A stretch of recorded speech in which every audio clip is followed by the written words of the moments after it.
Alefasy Saida.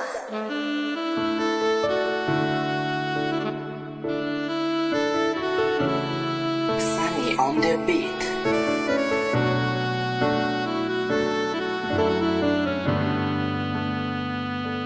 Famataran'orena ny kisaka ihany nanoratra anty aho satria niezaka hatrany zany ery ny anjara na de mba fanirina hita tananao na anio na ny aorina lazainao manofy angamba na lasa-dala raha mba teo anao ary ade iza no andrala tsy akory an'olo kafy anao fa mba tsy sahala tao apotsika aza neto fa ianao voarala raha nefandoalika mividy ao anatiko ao sady izy ny masoandro midanika ao de rehefa manatrika de tsikinao sarika fokomandoalika fity efa nomeko iny nanakarary ny aiko iny foko anao daholo fa tsy fanomezatsiny tsy mila vaniny na miandry valiny fa ampitiavana be zay ny tena marine so lasa falemeka metoara rotinao fa disoko ary vera toka mba de otinao kanefa eto ihany aho raha tianao eto any aho fa iny fitiavaniko zay fanomeko anao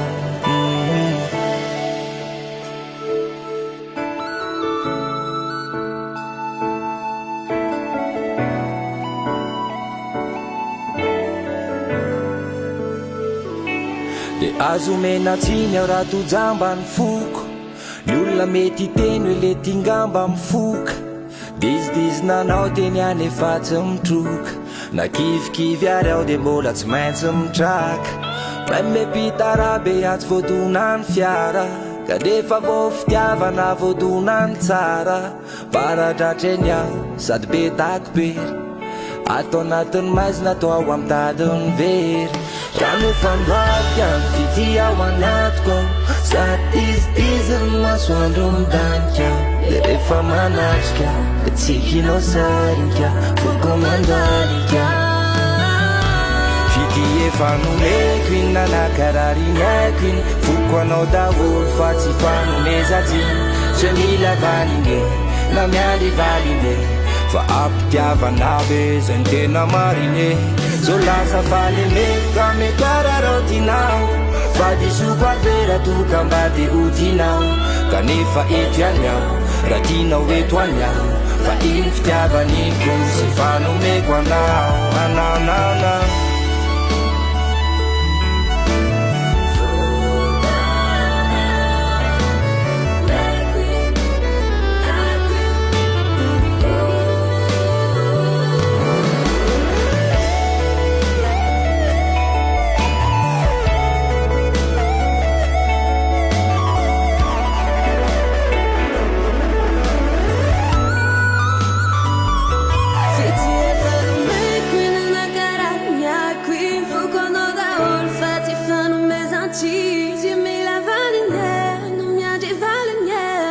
Amtiavana beza tena marine so lasa falemeko metoara rotinao fa disoko ary vera toka mba de otinao kandefa eto any aho raha tianao eto any aho fa iny fitiavaniko zay fanomeko anao